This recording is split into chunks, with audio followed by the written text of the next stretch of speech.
Let's write cinema story. यार अगर मैं तुमसे कहूं जिस फिल्म को इंडिया में लोगों ने देखकर नकार दिया था, उस फिल्म के लिए फ्रांस के लोग लाइन में खड़े होकर तालियां बजा रहे थे। और इससे भी दर्दनाक बात पता है क्या है? जिस इंसान ने वो फिल्म बनाई वो सब देखने के लिए जिंदा ही नहीं था। क्या हसीन सितम।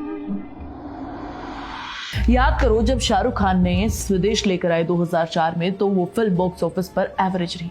लोगों ने कहा ये एसआरके की फिल्म है, एक्शन कहाँ है, रोमांस कहाँ है। लेकिन आज 2026 में स्वदेश बॉलीवुड की सबसे ऑनेस्ट और मीनिंगफुल फिल्मों में से एक गिनी जाती है। लेकिन यार आज एसआरके भी हैं अपनी फिल्म की तारीफ सुनने के लिए अपने कानों से, लेकिन पर एक ऐसा डायरेक्टर एक्टर भी था जिसकी मास्टरपीस को उसकी जिंदगी में तारीफ नहीं मिली, जो अपनी जान से भी प्यारी फिल्म का रिजेक्शन देख नहीं पाया और आज उसकी फिल्म को जीनियस माना जाता है, पर अब वो इस दुनिया में है ही नहीं। ये सिर्फ गुरुदत्त की कहानी नहीं है, ये उस आर्टिस्ट की कहानी है जिसे अपने ही देश में बहुत देर के बाद समझा गया। मैं हूं सुहानी और आप देख रहे हैं फिल्मी जाटकल। आज हम बात करेंगे क्लासिक फिल्म कागज के फूल की।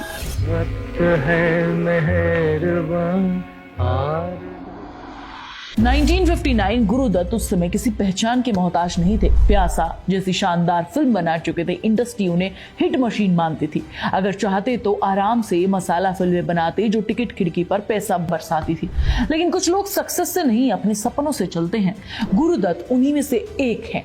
उन्होंने सोचा कि एक ऐसी फिल्म बनाऊंगा जो शायद किसी ने पहले नहीं बनाई, और यहीं से शुरू हुई कागज के फूल। ये सिर्फ फिल्म नहीं थी, ये गुरुदत्त का दिल था। एक एक्टर जो अपने अकेलेपन से लड़ रहा था, एक इंसान जिसकी निजी जिंदगी बिल्कुल बिखर चुकी थी, एक आर्टिस्ट जो सिनेमा के पीछे छिपने की बजाय पहली बार अपने दर्द को कैमरा के सामने रख रहा था, अपनी पूरी मोहब्बत का दर्द यानी फिल्म में। वो सिर्फ एक फिल्म या फिर एक आर्टिस्टिक एक्सपेरिमेंट नहीं था, ये उनका कन्फेशन था, उनकी डायरी थी जो कैमरा के सामने रख दी गई थी। गुरुदत्त साहब ने फैसला किया कि वो बनाएंगे इसे एक नई टेक्नोलॉजी के साथ बनाएंगे, यानी इंडिया की पहली वाइड स्क्रीन यानी सिनेमा स्कोप फिल्म कागज के फूल। इसके लिए उन्होंने हॉलीवुड की मशहूर कंपनी 20th सेंचुरी फॉक्स से बेहद महंगे और स्पेशल लेंस मंगवाए। टेक्नोलॉजी बिल्कुल नहीं थी, कोई रेफरेंस नहीं था, कोई गाइड नहीं था उनके पास। फिर आया वो शॉट जिसकी आज भी पूरी दुनिया बात करती है। स्टूडियो की छत से आती सूरज की किरण और हवा में उड़ती हुई धूल। गुरुदत्त ने उसे ऐसे देखा और बोले कि ये जादू फिल्म में आ सकता है।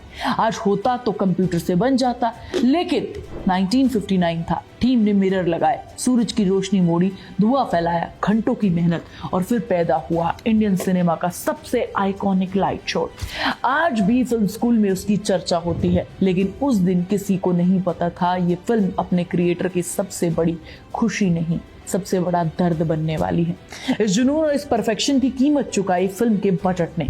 उस जमाने में 30 से 35 लाख रुपए आज 2026 में 500 करोड़ से ज्यादा बनते हैं। 1959 में जब कागज के फूल सिनेमा घरों में पहुंची तो जो हुआ वो गुरुदत्त साहब ने कभी नहीं सोचा था। फिल्म रिलीज हुई, गुरुदत्त को लगा कि लोग इसे महसूस करेंगे, लेकिन हुआ इसका उल्टा। उस दौर की ऑडियंस हल्की फुल्की एंटरटेनमेंट देखने आई थी। ये फिल्म बेहद खामोश थी, बहुत निजी थी, बहुत आगे थी। कुछ लोग बीच में से उठकर चले गए। कुछ ने कहा कि ये कैसी फिल्म है, कैसी फिल्म बनाई है गुरुदत्त साहब ने। और उस रात गुरुदत्त थिएटर में एक दर्शक के तौर पर सबके रिएक्शन देख रहे थे, चुपचाप थिएटर से बाहर निकल गए।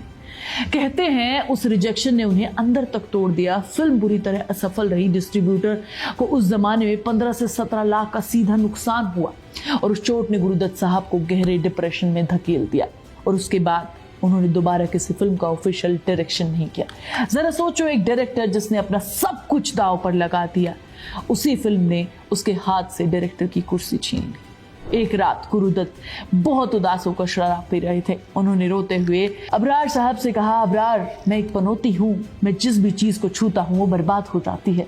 अब मैं आगे से किसी भी फिल्म का ऑफिशियली डायरेक्शन नहीं करूंगा। और यार ये कसम उन्होंने मरते दम तक निभाई। जब उनकी अगली मास्टरपीस साहिब बीबी और गुलाम बनी तो उन्होंने खुद डायरेक्टर की चेयर पर बैठने से मना कर दिया और अबरार को डायरेक्टर बनाया। सिनेमा जगत हमेशा इसे गुरुदत्त का घोस्ट डायरेक्शन कहता रहा। लेकिन अबरार साहब ने साफ किया कि उन्होंने दखल नहीं दिया, बस गानों में अपनी यूनिक स्टाइल में शूट करने में मदद की। सोचो यार, एक ऐसा डायरेक्टर जिसकी फिल्म मेकिंग इतनी ऊंची थी कि टेक्निक आज दुनिया भर के स्कूल फिल्म में पढ़ाई जाती है, उसने एक रिजेक्शन के बाद खुद को डायरेक्टर कहने से रोक दिया। कितना दर्द रहा होगा उसके अंदर। फिर 1964 में सिर्फ 39 साल की उम्र में गुरुदत्त इस दुनिया से चले गए। कहानी यही खत्म हो जानी चाहिए थी, लेकिन असल कहानी तो अब शुरू होती है। कुछ साल बाद यूरोप के क्रिटिक्स ने कागज के फूल देखी, फ्रांस में फिल्म दिखाई गई और वही फिल्म जिसे इंडिया में फ्लॉप कहा गया था वहां मास्टरपीस कहलाने लगी। लोग उसकी कहानी से ज्यादा उसकी विजुअल लैंग्वेज से हैरान थे, उसकी लाइटिंग, उसकी फ्रेमिंग, उसका दर्द। धीरे धीरे दुनिया के फिल्म क्रिटिक्स ने गुरुदत्त का नाम वर्ल्ड सिनेमा के महान डायरेक्टर के साथ लेना शुरू कर दिया। वो फिल्म इंडिया में एक हफ्ता भी नहीं टिक पाई थी। पेरिस के सिनेमाघरों में हफ्तों तक हाउसफुल चलती रही। यूरोप के लोग गुरुदत्त साहब की तुलना हॉलीवुड के महान डायरेक्टर से करने लगे। फ्रांस और इटली के इंटरनेशनल फिल्म फेस्टिवल पर इस फिल्म को सिनेमा का चमत्कार माना गया और 2002 में ब्रिटिश फिल्म इंस्टीट्यूट की prestigious magazine site of sound के कागज के फूल को महान फिल्मों की लिस्ट में शामिल किया गया। इंडिया के FTII पुणे से लेकर अफ्रीका, यूरोप के सबसे बड़े फिल्म स्कूल ने इस फिल्म को अपने ऑफिशियली सिलेबस का हिस्सा बनाया। आज दुनिया भर के स्टूडेंट को VK मूर्ति साहब की लाइटिंग टेक्निक और गुरुदत्त साहब की सिनेमा स्कोप फ्रेमिंग एक टेक्स्ट बुक की तरीके से पढ़ाई जाती है। जिस टेक्निक पर तब कभी किसी ने ध्यान नहीं दिया, आज वो सिनेमा सीखने वालों के लिए लेसन बन चुकी। यार, मुझे इस कहानी की सबसे दर्दनाक बात पता है क्या लगती है? फिल्म हिट हुई लेकिन बहुत देर से, तारीफ मिली लेकिन बहुत देर से, सिनेमा ने जीनियस कहा लेकिन बहुत देर से, कि गुरुदत्त साहब वो सब सुन ही नहीं पाए। हम सब अक्सर सोचते हैं फ्लॉप फिल्म का मतलब खराब है, लेकिन कभी कभी फिल्म का मतलब इतना भी होता है कि ऑडियंस उस फिल्म के लिए अभी तैयार ही नहीं थी। और शायद कागज के फूल भी एक ऐसी ही फिल्म थी। वो गलत नहीं थी, बस अपने समय से कहीं ज्यादा साल आगे थी। आज लोग कहते हैं कागज के फूल इंडियन सिनेमा की सबसे महान फिल्मों में से एक है, तो खुशी भी होती है और थोड़ा दुख भी होता है, क्योंकि जिस इंसान ने ये फिल्म बनाई वो ये सब सुनने के लिए हमारे बीच नहीं है। हमारी आपकी उम्र के लोगों में कईयों ने इसे नहीं देखा होगा, तो आज चाहकर देखो इसे। अगर सिनेमा लवर हो तो जानो, भारत की एक ऐसी फिल्म भी बनी थी जिसे दुनिया ने महान फिल्म का दर्जा दिया था। अब मैं तुमसे पूछना चाहती हूँ, क्या तुम्हारे हिसाब से इंडिया अपने आर्टिस्ट की कदर समय रहते कर पाता है, या हमेशा उन्हें तब समझा जाता है जब बहुत देर हो चुकी होती है? कमेंट में जरूर बताना, मैं सारे कमेंट पढ़ती हूँ। अगर तुम्हें बॉलीवुड की अनसुनी लेकिन दिल छू देने वाली कहानियां पसंद है तो फिल्मी चैट गर्ल को सब्सक्राइब करो और सुहानी से मिलो अगले वीडियो में। और ये कहानी थी गुरुदत्त साहब की। आप सुन रहे थे let's mind more than radio. Follow कीजिए हमें हमारे सोशल मीडिया प्लेटफॉर्म्स पर।